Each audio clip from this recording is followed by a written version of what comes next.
This documentary explores the profound spiritual and intellectual quest captured in the book, My Journey from Doubt to Faith. This struggle began early in the author's life, a long time ago, which he barely remembers.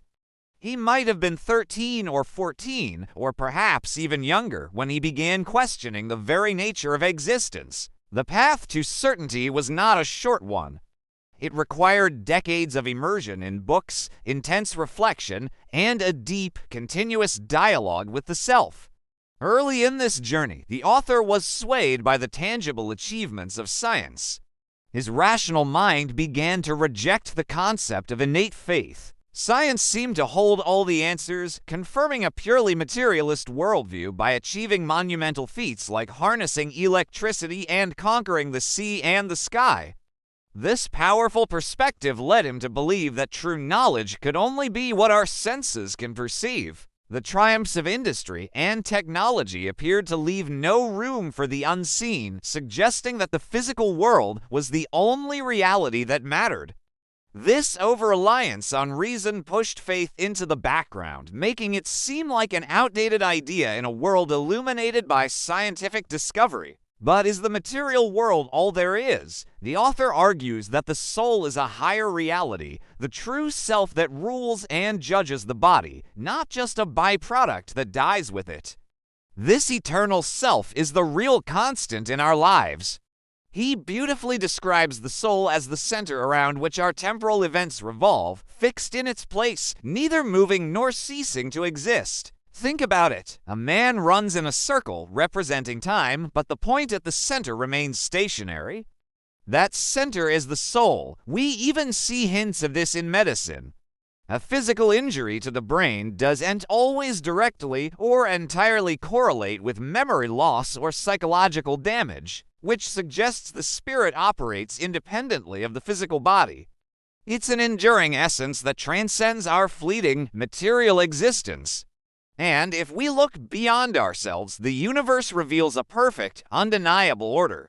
This great balance is present in everything, from the majestic movement of planets and stars down to the smallest atom. This meticulous precision ensures that life on Earth can flourish.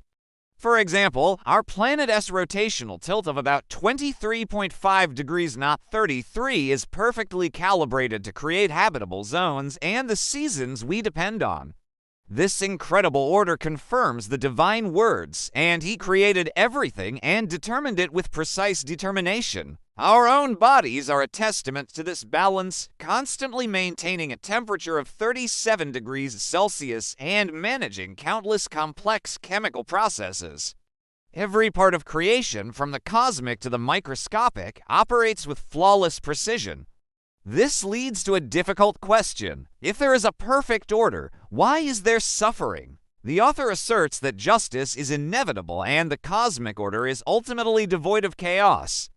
Punishment and hardship are not random acts of cruelty, but are essential for purification and growth.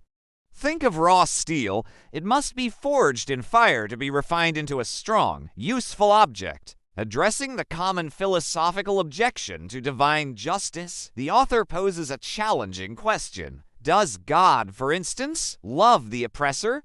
If God were to love everyone equally, including those who inflict injustice, then the very concept of justice would lose all meaning. And that, in an ordered universe, is simply impossible. Justice, therefore, is a fundamental force for balance and elevation. So, where does our modern world fit into this? The author warns that our excessive dedication to material progress and technology has become a modern form of idol worship. He personifies this as the false messiah. We have come to worship the material strength provided by our tools like the internet, smartphones, and media rather than focusing on the true source of peace and security. This blind devotion to material power, this worship of what we've created, leads to spiritual ruin and confusion.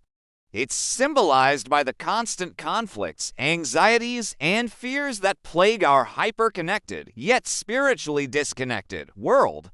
We have gained immense power, but have lost our way. This confusion is amplified by the fact that our world is saturated with deception. The honest pursuit of truth requires sincerity and deep self-reflection, but modern life is filled with different kinds of lies. We see it in diplomacy, in advertising, and even in our daily social interactions, where appearances are often fabricated for personal gain. From the curated perfection of social media to the polished rhetoric of politicians, genuine truth has become a rare commodity.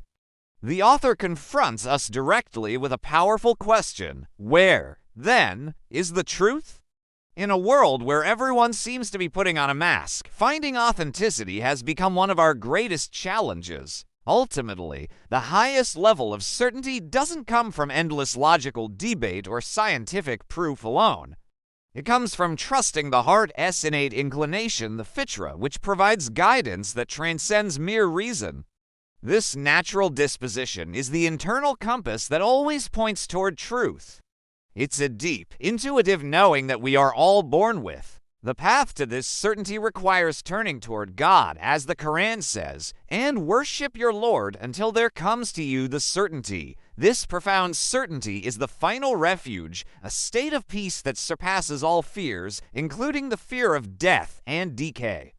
It is the destination at the end of the long journey from doubt to faith. Thank you for watching. If this journey resonated with you, please like, share, and subscribe for more content that explores the deeper questions of life.